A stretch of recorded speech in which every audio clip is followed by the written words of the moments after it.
저번 시간까지 연력학 리뷰했고 확산 방정식 좀 살펴봤고요. 이번 시간에 페이스 필드 모델에 대해서 이제 본격적으로 시작을 해보겠습니다.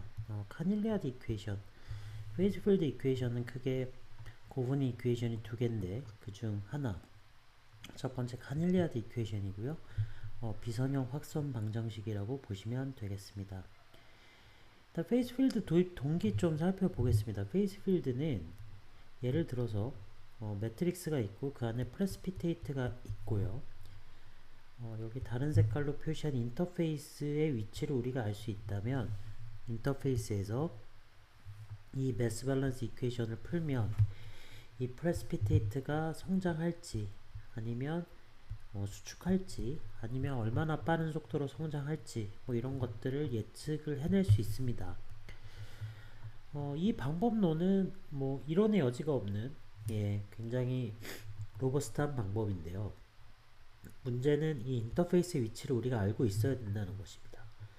예를 들어서 원형과 같이 매우 시메트리가 높은 프레시피테이트에서는 비교적 간단하게 이러한 조건을 부여할 수 있지만, 예를 들어서 이런 임의의 어떤 실제 재료에 존재하는 프레시피테이트가 반드시 저렇게 대칭성 높은 모양을 갖는 건 아니기 때문에 이 각각의 인터페이스의 위치를 다 저장하고 있는 것은 꽤나 컴퓨테이셔널하게 많은 부담이 되는 그런 작업이라고 얘기 드릴 수 있겠습니다. 페이스 필드는 인터페이스를 다 이렇게 위치를 갖고 있는 것이 아니라 어떤 파이라는 베리어블을 도입해서 이 상 안에서는 파이가 1, 외부에선 0, 그리고 그 사이 인터페이스에서는 이렇게 디퓨즈하게 완만하게 변하는 프로파일을 가짐으로써 이 인터페이스 영역을 우리가 별도 위치로 갖고 있지 않고 하나의 필드 베리어블만 가지면 구분할 수 있도록, 그리고 그 인터페이스의 위치도 우리가 추적할 수 있도록 하는 방법이 되겠습니다. 계산적으로 보면 매우 획기적으로 효율성을 높일 수 있는 방법이고요. 샤프 인터페이스의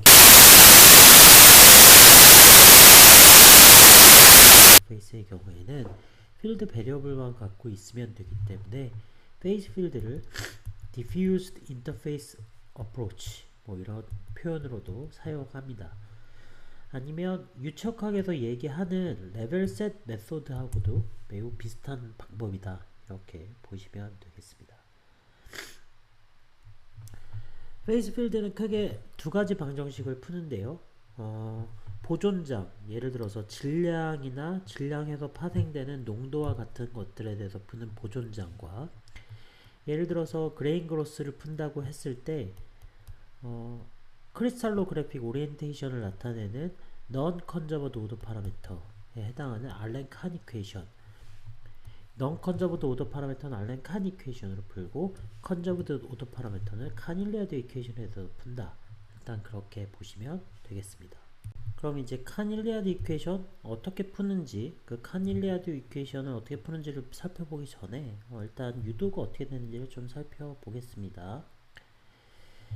카닐리아드 이퀘이션은 예를 들어서 기존의 전통적인 연력학에서는 프리에너지는 농도의 함수로 이렇게 알려져 있었습니다. 그런데 칸은 여기에 농도의 그레디언트의 효과 1차원에서 쓰면 이렇게 되겠고, 실제 3차원에서 쓰면 이렇게 되는 이 농도의 그레디언트 효과를, 이 에너지를 구성하는 데 있어서 넣어야 된다. 이것이 칸과 그의 학생이었던 힐리아드의 아이디어였다, 이렇게 보시면 되겠습니다.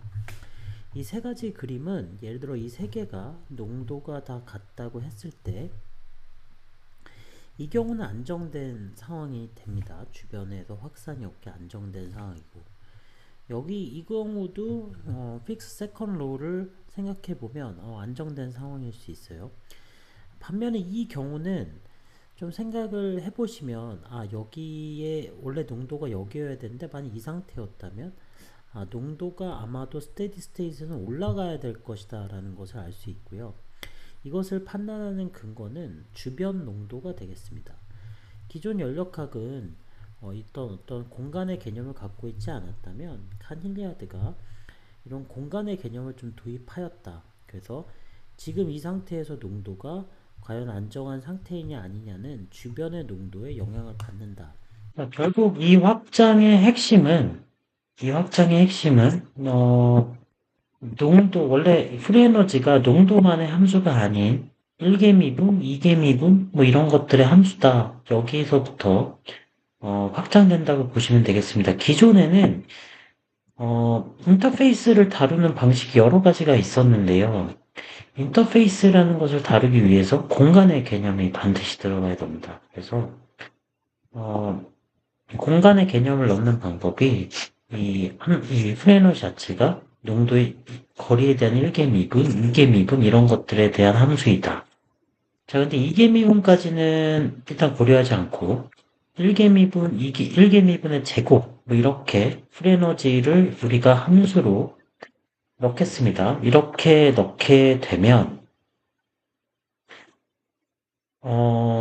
자, 사실 여기 1차, 2차가 있는데, 통상 1차는 우리가 고려하지 않아요. 왜냐면, 실제 머티리얼 시스템에서 이쪽 방향이 플러스냐, 이쪽 방향이 플러스냐를 우리가 정의할 수 없기 때문에, 가는 방향에 따른 디펜던스가 있다는 것은 우리가 받아들이기 어렵습니다. 그래서 이것을 무시하고, 이게, 1차의 제곱항으로 이렇게 프리에너지가 존재한다. 전통적인 연력학에는 이것만 있었다면 이제 공간에 대한 디펜던스를 반영한 이 항이 존재한다라는 것을 확인하실 수 있고요. 펑셔널 데리버티브는 공학 수학에 나오지 않는데 제가 그냥 아주 간단하게 설명드릴게요. 자, C에 대해서 미분할 때는 그냥 df를 구한 것과 똑같습니다. 그래서 여기에 d를 붙였다라고 생각하시는 것과 다를 바 없는데 펑셔널 데리버티브는 이 1개 미분에 대한 미분도 가능해요. 1개 미분으로 미분할 수 있어요. 그래서 여기에다 데리버티브를 붙이면 이게 1개 미분의 제곱이니까 2가 앞으로 나오고 1개 미분을 우리가 미분한 거예요.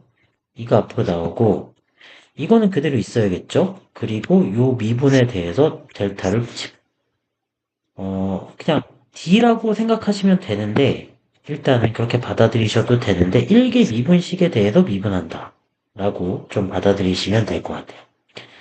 자, 그러면 이제 요것을 구하기 위해서 우리는 부분 적분을 하겠습니다. 그러면 요거는 그대로 있고요. 요걸 x에 대해서 적분하면 c가 되죠. 그래서 델타 c가 옵니다. 그런데 우리가 x1과 x2가 이거 위치에 따른 농도 변화가 없는 평평한 골격으로 잡았다고 하면 이거는 0이 될 거고요. 두 번째로는 요거를 x에 대해서 한 번 더 미분하고 요건 그대로 적분한 형태로 쓰니까 델타 c 이렇게 됩니다. 그럼 여기에도 델타 c가 있고 여기에도 델타 c가 있죠. 자, 그것을 확인하시면 자, 변분은 f를 c에 대해서 변분을 하면 1개 미분과 요거만 남게 됩니다. 결과적으로 이거가 0이면 이 적분이 항상 0이 될 거예요. 요거는 분명하고, 만약 보존장이 아니고 넌 컨저버드였다면, 이것만 풀어도 충분합니다. 그래서 요것이 나중에 보시면 알랭칸 이퀘이션 유도할 때 나와요. 보존장이면 어떻게 처리하느냐? 전체 영역의 농도가 C0가 평균값이 C0였다고 하면, 어떤 영역은 C0보다 높고 어떤 영역은 C0보다 작은데, 이것이 적분하면 0이라는 조건을 우리가 부여하면 전체 공간에 대해서 적분하면 0이라는 조건을 부여하면 농도가 항상 보존된다라고 우리가 이야기할 수 있을 것입니다. 자, 그러면 이 텀을 넣어줘요. 이 텀을 넣어주면 이 적분은 항상 0이니까 어떤 임의의 상수를 곱해도 항상 이 식은 만족할 것입니다. 자, 항상 이 식은 만족하니까 자, 그러면 어떻게 되느냐? 여기에서 다시 펑셔널 데리버티브를 취해요. 그러면 요거는 1개 미분을 온다고 했죠. 여기 델타 C가 나오고 요거는 2개 미분이 온다고 했고 앞에 2가 나온다고 했어요. 요건 상수니까 빼고 요것만 고려하면 되니까 마이너스 랍니다. 자, 그러면 이것이 0이면 평형이 되잖아요. 그렇죠? 이 조건이 만족하니까. 그래서 요것을 우리가 오일러 라그랑주 이퀘이션이라고 한다. 그렇죠? 그리고 평형에서는 요 값이 유니폼 해야 한다.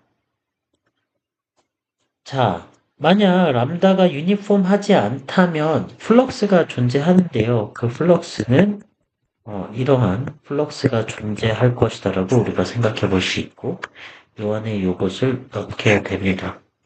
프리 에너지는 바이너리 시스템에서 일반적으로 이렇게 주어지고 예전 노테이션에서는 우리가 X라고 썼는데 몰 프랙션은 칸이 C로 썼기 때문에 그 노테이션을 여기선 따라가겠습니다.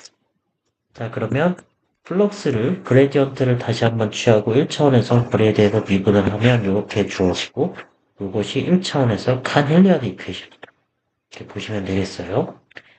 만약 m이 상수였다면 미분 밖으로 나오겠죠? m이 상수였다면 미분 밖으로 나와서 이렇게 되는데 자 f를 c에 대해서 1차 미분한 것을 x에 대해서 한 번 더 미분하면 c에 대해서 2차 미분에 partial x, partial c를 곱한 것으로 체인룰로 바꿀 수 있고요. 이건 2개 미분이니까 3개 미분으로 바꿀 수 있습니다. 자, 그러면 요거를 결국 x에 대한 미분 한 번 더 적용하고 그럼 요거는 4개 미분이 되는 요것이 바로 컨스탄트 모빌리티 때 이렇게 되고요. 그래서 카닐레드 이퀘이션을 통상 폴스 오더 이퀘이션이라고 하는데 이것이 왜냐면 C의 X에 대한 4차 미분이 있기 때문에 이게 수식적으로 좀 다루기 어렵고 일반적으로는 해가 존재하지 않는데 스몰 플럭추에이션에 대한 해를 우리가 유도할 수 있기 때문에 그것은 다음 시간에 살펴보겠습니다. 그럼 여기까지 하겠습니다.